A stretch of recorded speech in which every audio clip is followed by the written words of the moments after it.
नाज़रीन, हमने अभी तक शुरू से लेकर सबक नंबर 9 तक पढ़ा चुका है और लगभग जो चीज़ें हमने पढ़ाया है उन चीज़ों के ज़रिए से आप आहिस्ता आहिस्ता मिला कर हिज्जे कर करके खुद से कुरान करीम पढ़ सकते हैं। लेकिन कुरान करीम पढ़ने और पढ़ाने से मुताल्लिक़ एक ज़रूरी हिदायत है, चाहे वो पढ़ने वाले हों या पढ़ाने वाले हों।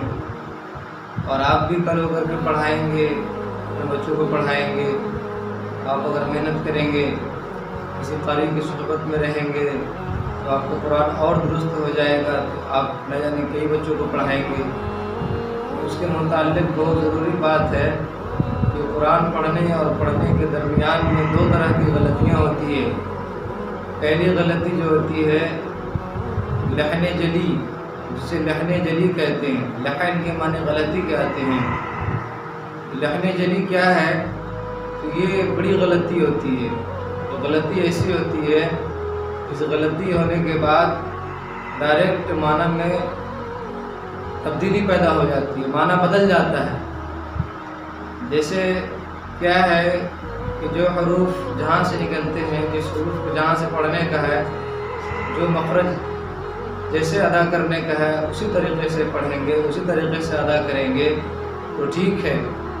और अगर उसे सही तरीक़े से अदा ना करेंगे, मखरज को सही तरीक़े से अगर अदा ना करेंगे, सही तरीक़े से ना पढ़ेंगे हरूफ को, तो फिर यकीनन ये गलती बहुत बड़ी गलती होगी। जैसे इसकी मिसाल क्या है, ये हरूफ तहज्जी जो है हमने सबक नंबर 1 में पढ़ाया था, अलिफ से लेकर के यहाँ तक जो हरूफ हैं हरूफ तहज्जी, उसमें बहुत सारे ऐसे हरूफ हैं जो हिंदी और अंग्रेज़ी में एक जैसा तो पढ़ते भी हैं, कहते भी हैं, लेकिन अरबी में और उर्दू में वो अलग अलग तरीके से लिखाते हैं, पढ़ाते भी हैं, उसके मानी भी अलग होते हैं। जैसे आप ता पढ़ेंगे, एक बा की शक्ल का जो ता होता है वो ता होता है एक, और एक ता होता है गोल ता जिसमें एक नुक्ता होता है। तो दोनों में फ़र्क होता है, ता पो एक। और फिर किसी तरीके से आपका ता है, सीन है, शीन और सौद है। इसी तरीके से आपका जीम है, जाल, ज़ा, ज़ोद, ज़ो। ये पांचों हरूफ हैं। पांचों हरूफ की शक्ल भी अलग हैं, नाम भी अलग हैं।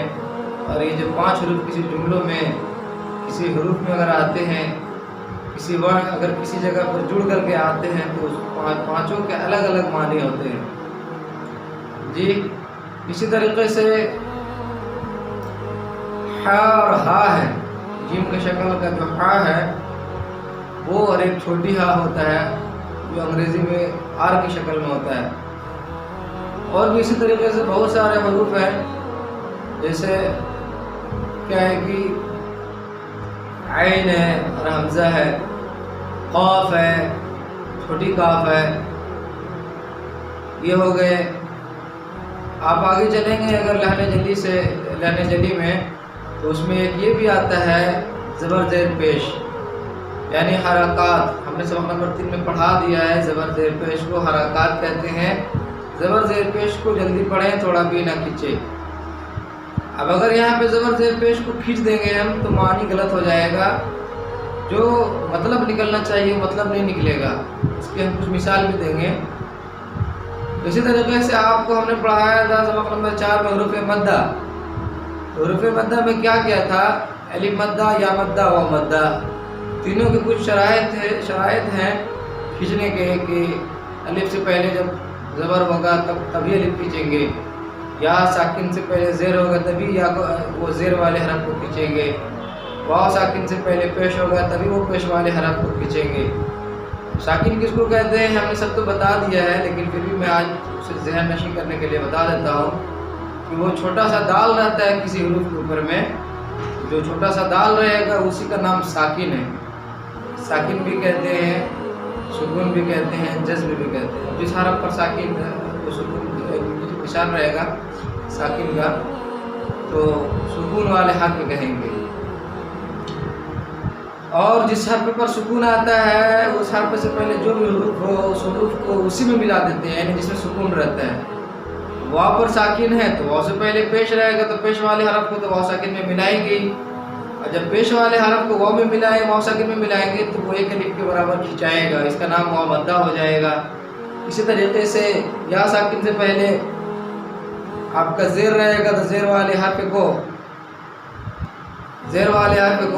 یا ساکن میں ملا دیں گے اور اس کو ایک الف کے برابر کھینچیں گے۔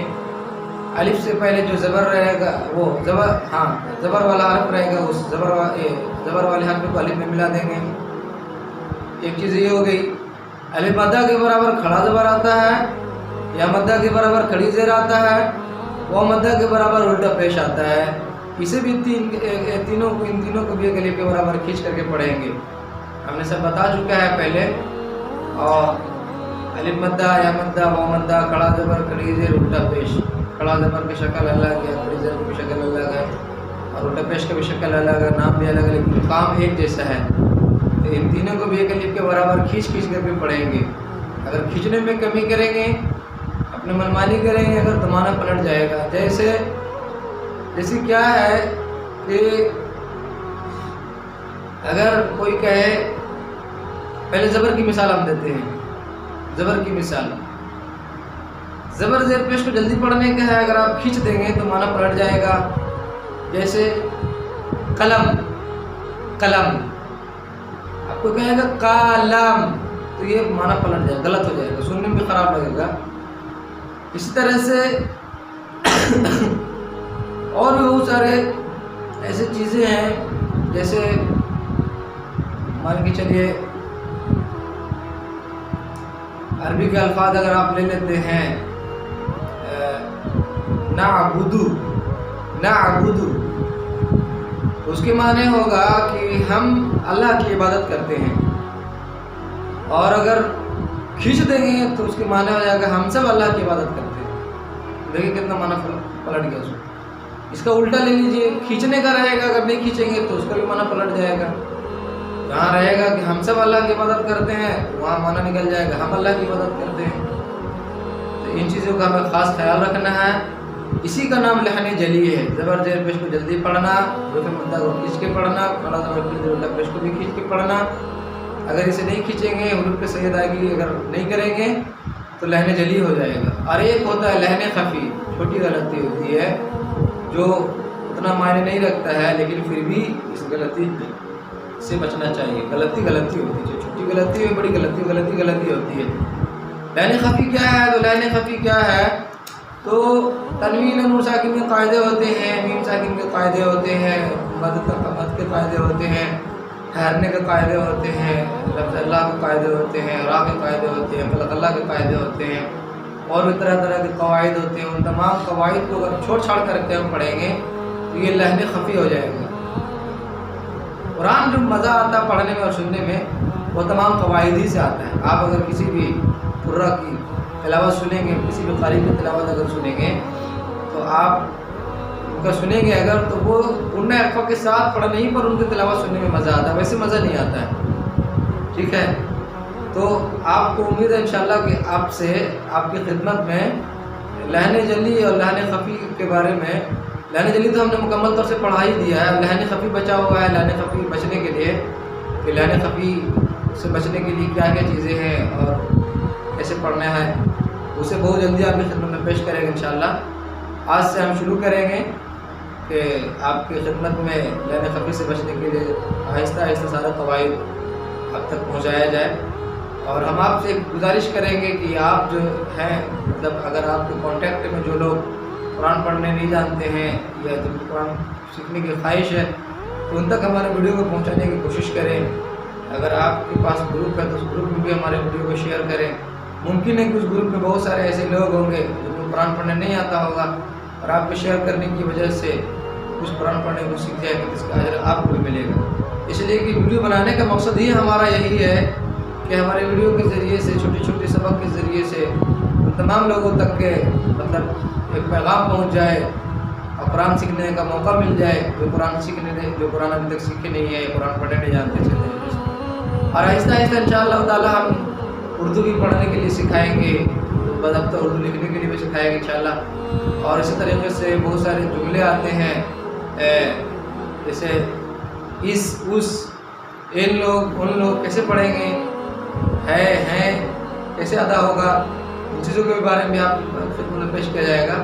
और बहुत सारी चीज़ें हैं जो ज़रूरी है, जैसे कलिमा है और मसाइल है, उसके फ़राइज़ वगैरह है, नमाज के मुतालिक ज़रूरी बातें हैं, कुछ दुआएँ हैं, कुछ सुन्नतें हैं। इन चीज़ों को इंशाअल्लाह आहिस्ता आहिस्ता आहिस्ता आपकी खिदमत में पेश करते रहेंगे।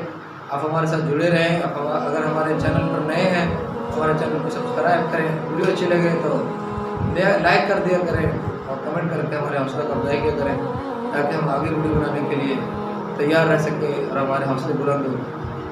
और इसी इन्हीं चंद बातों पर अपनी वीडियो को एंड करते हैं।